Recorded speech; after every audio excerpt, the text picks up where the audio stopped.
Dan seperti magnet, perlahan tapi pasti kami mulai saling sama-sama menyukai. Jadi kami bersatu untuk malam ini. Bagi teman-teman yang ingin membaca selanjutnya, bantu tekan tombol subscribe dan like video ini. Jika sudah, terima kasih. Semoga sehat selalu dan diberi rejeki yang berlimpah. Amin.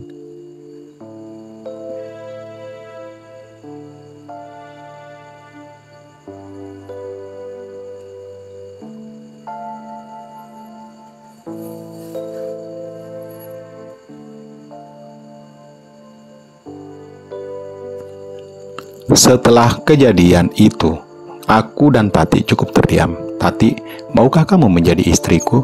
Kita menikah aja di kampungmu sayang. Bapak sayang sekali sama kamu, kataku pelan. Kulihat pandangan Tati menerawang ke langit-langit kamar.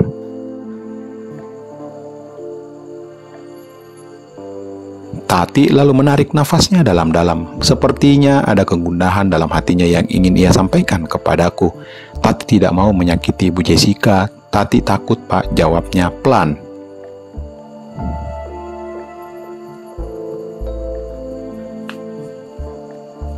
Tapi Bapak merasa sejak hubungan kita ini berlangsung, hidup Bapak terasa begitu indah.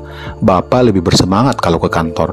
Bapak takut kehilangan dirimu. Bapak takut sewaktu-waktu kamu akan meninggalkan keluarga ini, terutama meninggalkanku. Kataku sedih.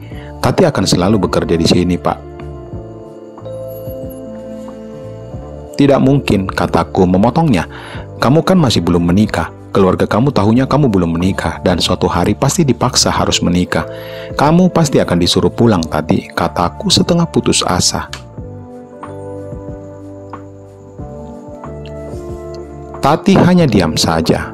Tati, kumohon kamu mau menjadi istriku. Biarlah hanya kamu dan keluargamu yang tahu kalau aku akan menikah denganmu secara di kampung tanpa sepengetahuan siapapun.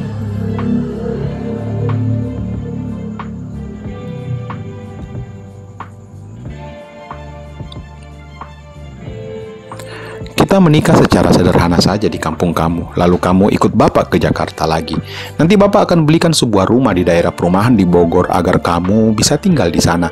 Kamu boleh kok mengajak ibu dan adikmu tinggal bersama di sana. Tapi Tati tetap diam saja.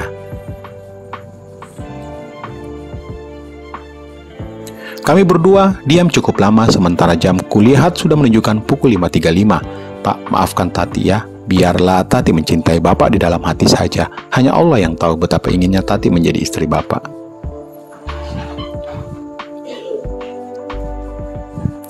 Tapi Tati tidak mau menghancurkan kebahagiaan rumah tangga ibu dan bapak yang sudah begitu baik terhadap Tati. Maafkan Tati ya Pak, aku benar-benar terharu. Kudekap semakin erat dia, tak terasa air mata menetes dari kedua mataku. Aku benar-benar merasa sedih, tak sanggup aku menghadapi kenyataan seandainya satu hari nanti Tati akan pergi meninggalkanku. Jangan begitu sayang, Bapak tidak bisa dan tidak mau kehilangan kamu. Jangan kamu siksa Bapak seperti ini. Lama kami berdua terdiam, suasana sunyi menyelimuti kami. Hanya tangan kami yang berbicara menggenggam, lalu kemudian aku mengelus rambut Tati. Pak, Tati mulai membuka suara. Aku bergumam.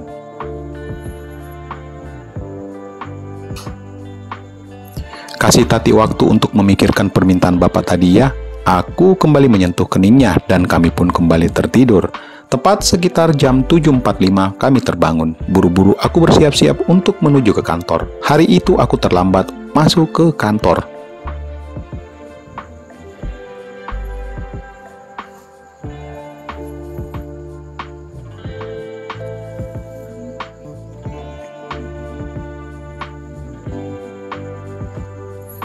Hubungan itu antara aku dan Tati berjalan mulus-mulus saja. Di depan Jessica tidak terlihat adanya hubungan istimewa antara aku dengannya, karena kami selalu bersikap wajar layaknya seorang majikan dan pembantu, sehingga istriku tidak pernah curiga apalagi berpikir yang macam-macam.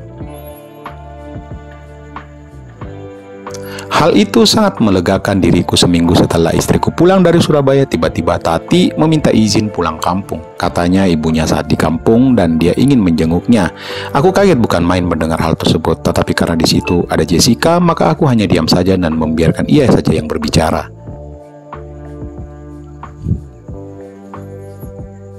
Apakah karena permintaanku beberapa hari yang lalu yang membuat Tati berkeinginan untuk pulang kampung dan tidak kembali lagi? Begitu batinku di dalam hati. Ternyata tidak sama sekali.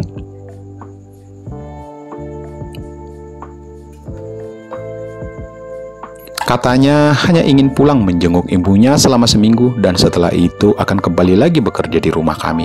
Plong rasanya hati ini mendengar hal tersebut.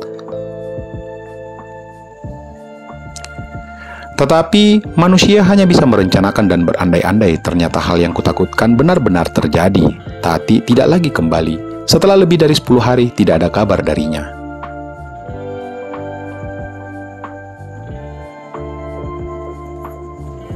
Kami mencoba menghubunginya ke ponsel tetapi tidak diangkat. Kadang aku dan Jessica menggunakan nomor ponsel teman untuk menghubunginya, tetap tidak diangkat. Mungkin Tati tidak mau kembali lagi, padahal baju-bajunya masih banyak di dalam lemari pakaiannya. Bahkan gaji bulan terakhir belum sempat diambilnya.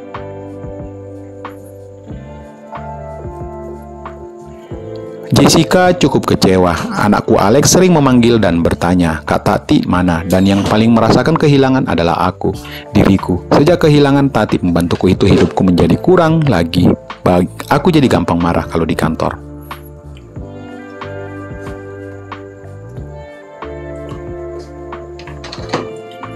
Aku benar-benar merasa kehilangan dan terasa hampa hidup ini. Aku jadi sering melamun, tapi di depan istriku aku selalu berusaha bersikap seakan-akan tidak terjadi perubahan dalam diriku. Biasanya kalau pulang kerja, aku langsung pulang ke rumah. Tapi sejak dia pergi, aku benar-benar merasa nelangsa. Aku mulai kembali merokok lagi. Aku jadi senang pergi ke Ancol dan menyendiri di pinggir pantai di atas batu karang sambil merokok. Keadaan aku seperti itu berlangsung hampir sebulan sampai akhirnya aku sadar bahwa kisah kasihku bersamanya mungkin memang harus berakhir sampai di sini saja. Kami mungkin tidak ditakdirkan untuk bersama. Semoga Tati menemukan kebahagiaannya kelak. Meskipun menyakitkan, tetapi aku harus merelakannya. Benar kata orang bijaksana, semakin kamu menyayangi seseorang, semakin harus kau biarkan dia pergi dari hidupmu. Semoga kisah saya ini bisa menjadi pelajaran buat teman-teman pembaca agar jangan terlibat dalam cinta yang lain. Sungguh menyakitkan akhir kisahnya. Terima kasih buat penulis yang membantu mendengar curhatanku serta mau menulis kisahku ini dalam sebuah novel. Buat Tatiku tercinta, kamu harus tahu bahwa sampai kapanpun Bapak akan selalu mencintai dirimu. Kalau kamu secara tidak sengaja membaca kisah ini, kamu pasti tahu bahwa ini adalah kisah antara kau dan aku. Karena semuanya Bapak ceritakan ke penulis sesuai dengan yang terjadi di antara kita. Semoga kamu tidak melupakannya. Kapanpun kamu membutuhkan bantuan, jangan sungkan untuk menghubungi Bapak karena nomor HP Bapak masih yang dulu dan tidak akan pernah Bapak ganti. Salam rinduku padamu, Yeye. Yeye itu adalah inisial panggilan sayangku kepada Tati yang merupakan kemerdekaan dari Yayang. Hanya Tati dan aku yang tahu sebutan itu. Tidak ada yang memahami perasaan ini. Sunyi hati, sepi jiwa, hanya debur ombak sebagai teman di malam panjang tanpa dirimu.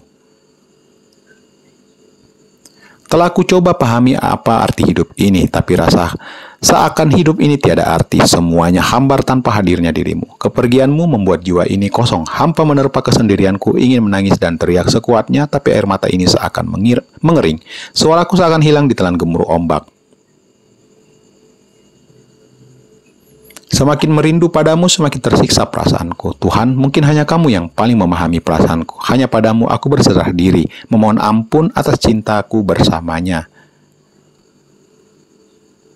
Semoga di kehidupan yang lain kita dapat bersama selamanya tanpa ada yang terluka dan terhianati. Tidak seperti saat ini di mana sudah ada yang memilikiku. I will always love you, Tati.